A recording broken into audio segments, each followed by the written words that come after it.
Hey everybody, welcome back to my coverage of the PogChamps 3 tournament. This video we're talking about the xQc versus Rubius match.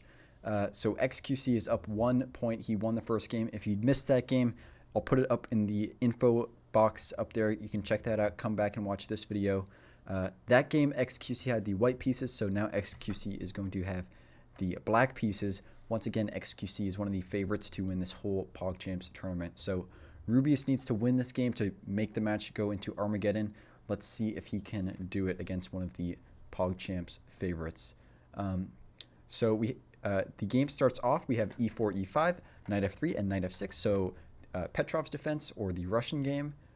We have knight takes e5, and maybe we'll see a Stafford gambit with knight c6. I'm not actually too familiar with what xQc has prepped. But instead, he goes for a classical variation with d6. So this is the classical variation of Petrov's game. We have knight f3 and knight takes e4, and knight c3 and knight takes c3. And here you can actually capture with either pawn. Rubius decides to take with the b pawn. So the benefits of capturing with the b pawn is you're capturing towards the center and you're just controlling the center more. The benefits of capturing with the d pawn is that it helps you get your bishop out sooner. So you can actually capture with either pawn here. Rubius captures with the b pawn, and xQc plays queen e7 check. Kind of not that great of a move because you're just blocking your bishop here. So it's not that great of a move, but xQc plays it. Rubius blocks with bishop e2, which is the best move. You don't want to let xQc trade queens, and then his bishop is going to be freed up again. So bishop e2 is good. We have knight c6 from xQc, and Rubius castles. We have bishop f5, d4, controlling the center, very good, and castles queenside by xQc. So we have an opposite sides castling game. This game is probably going to be very sharp and tactical. We have bishop g5, so attacking the queen. The only move to save this skewer is f6. So we have bishop h4, saving the bishop. Here an interesting move that Rubius could have played is d5, but he didn't go for that. He played bishop h4, which is the more natural move. So we have bishop h4 and g5. xQc attacks the bishop again. We have bishop g3 and h5, so just pushing all these pawns on the king side. And this is why opposite side castling games are usually very sharp and attacking, because you don't have to worry about pawns shielding your king that are going to attack your opponent's king. Basically, if black castles kingside, he doesn't want to move these pawns because they're shielding his king. But when black castles queenside, he can easily attack with these pawns since he doesn't need to worry about them guarding his king. Same thing with white on the queenside. Unfortunately, white has shattered their pawns on the queenside, so it's going to be hard for white to use their pawns to attack. However, on that note, with the shattered pawns, it also gives this half-open b file to white. So there is some trade-off with everything. Anyway, that was just a little interjection. Let's get back to the game. White plays d5, and we have knight e5, saving the knight. We have rook e1, getting the rook on the same file as the queen. Luckily, you don't have to worry about this bishop getting trapped because you can trade it for the knight. And even if this knight... even if this knight trades itself on f3, you can take with the bishop, and it's a discovered attack on the queen, so there's no time to trap the bishop. So you don't have to worry about the bishop getting trapped. Instead, we have g4 by xQc, so this is just attacking the knight. We have knight d4, and here comes a huge blunder by xQc, which is c5. This does allow en passant, which, believe it or not, is actually a very good move, but another very good move, which is the much more obvious and clean move, in my opinion, is simply knight takes f5, just taking this free bishop. So xQc hung a bishop, Rubius went ahead and took it. So now xQc is down a bishop, Rubius is up a bishop, and we'll see who wins. We have queen h7. So now attacking this knight. However, this isn't really the best idea because you allow white to play bishop d3, which is what Rubius does, and align the bishop on the same diagonal as the queen.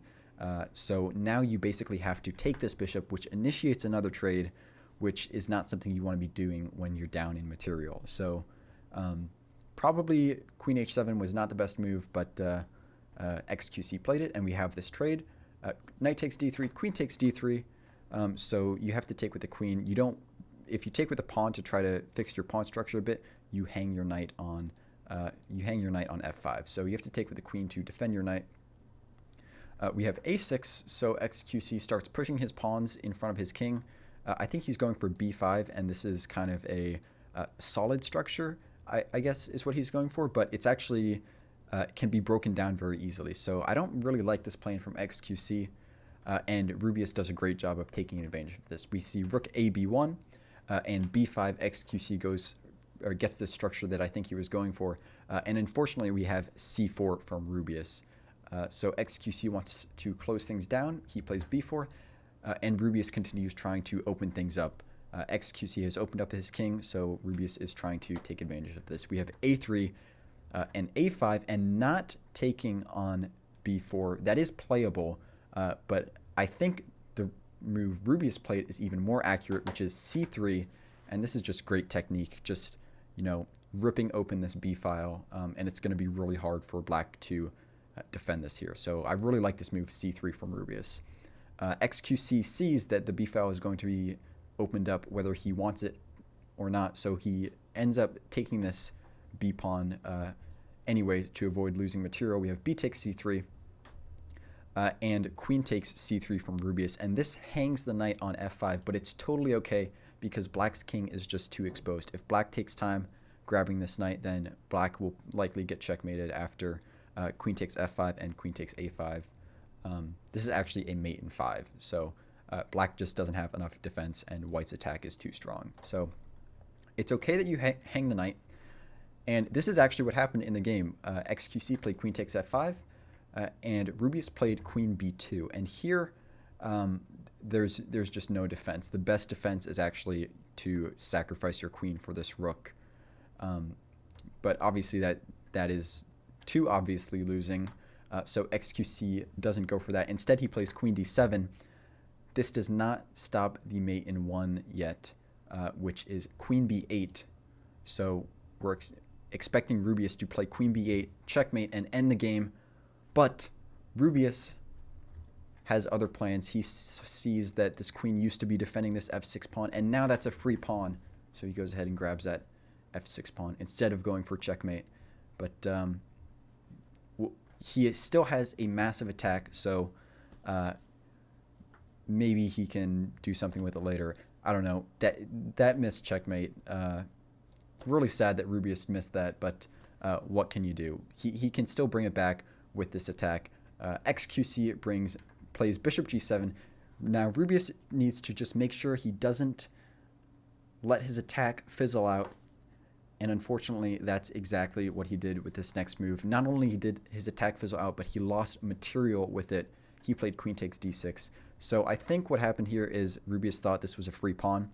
He saw 1-2 attackers and only black's queen defends, so he thought he was going to be able to get it for free. However, this queen and rook battery defends the pawn twice, so when you take it, you're actually not going to be winning it. So he plays queen takes d6. Here, a much better move would have been actually bishop takes d6, and the idea behind this is the queen is overworked on the pawn and the bishop, and if you take the queen, then you have this rook b8 checkmate, which is a very nice checkmate. But I'm not surprised that Rubius didn't see this idea, especially since it's a little more tactically complicated, and also since he didn't see this checkmate on b8 a little earlier. I'm not surprised at all that he missed this. But anyway, we have queen takes d6, and this is just tragic for Rubius because now he's losing after queen takes d6, bishop takes d6, and rook takes d6. He's down a piece. He has 2 pawns for it, so it's not over yet. And also, this is PogChamps. Anything can happen, but it's not looking good for him. We have rook e3 and bishop d4, gaining a tempo on that rook. We have rook eb3, so saving that rook. Rook hd8. This b file, I mean, it's open, but now we're in the end game. You can't really checkmate this king with these 2 rooks in this type of position. So the black is going to be safe here. We have h3, g takes h3, and g takes h3. So white is looking to trade all the pawns, because if he can trade all the pawns, it's more likely that he's going to be able to draw. However, Rubius does need to win this game in order to go to Armageddon for a chance at winning the match. So it doesn't really matter too much if he draws or loses. So, but also at the same time, there's not really much you can do as Rubius in this position. You're down a piece. It's going to be hard to win at all. So we have a4, rook b6, rook takes b6, and rook takes b6. So here's Rubius. You really should not be going for trades, but we have this trade anyway. We have king c7, rook h6, going after this h-pawn, which cannot be defended, actually. We have rook f8, king g2. So first, Rubius allows his king to not get trapped on the first rank, which is very good, because if his king was trapped, then he would only have his rook to do things in the endgame, and that wouldn't be very good. So king g2 is fine. We have rook takes f2 check and king g3, so now activating that king. Rook f5, now defending the h-pawn, now that he has a chance to defend, and d6 check. We have king c6, rook e6, king d7, rook e7 check, which simply hangs this d6 pawn. So I guess Rubius forgot that when he moved this rook, he undefended his pawn, and this allows xQc to take this pawn. And I guess the time pressure got to Rubius, and he forgot that when this pawn was captured, it no longer defends his rook, because here Rubius played h4, which just loses a rook. So king takes e7, and there's really no way you can see xQc losing this match at this point. We have king g2 and bishop b2, king g3, bishop takes a3, king g2, bishop c1. So now black has a passed pawn, and black is going to make a new queen and deliver checkmate. We have king g3, a3, king g2 and a2, king g1, a1 equals queen. King back to g2. Rubius doesn't have much to do. Just moving back and forth. He could probably even resign at this point, because it doesn't matter if he draws or loses this. Draws by stalemate, of course, or loses, because he's still going to get 0 points in the match. But he's just playing on for whatever reason, for fun, or to let xQc get the satisfaction of checkmating him, or whatever. We have bishop g5 and king g3, queen g1 check, king h3, and here you don't even have to worry about stalemates like rook f2, because white always has this h takes g5 move. But xQc didn't even bother with that. He just played rook f3, and this is actually checkmate. So xQc shut out Rubius, took the match 2-0. He won 3 points. And let me show you the standings for Group B. So once everybody in Group B has played everybody else in Group B, the top 2 players will go to the single elimination bracket tournament. So Daniel Negreanu played PogChamps on February 14th. I didn't cover that game because I just started my coverage today. I started it a day late, so sorry about that. I might go back and cover those games that I missed after the tournament, but for now, I got to focus on the games happening right now, because there's just a lot. It takes a lot of time to make these videos, so yeah. I don't think I have anything else to say, so if you're enjoying, make sure you're liked and you like the video and you subscribe. Check out my PogChamps 3 playlist. And I don't think I have anything else to say. I'll see you tomorrow with continued coverage of the PogChamps 3 tournament. Thank you for watching. I love you all. And I am going to bed now.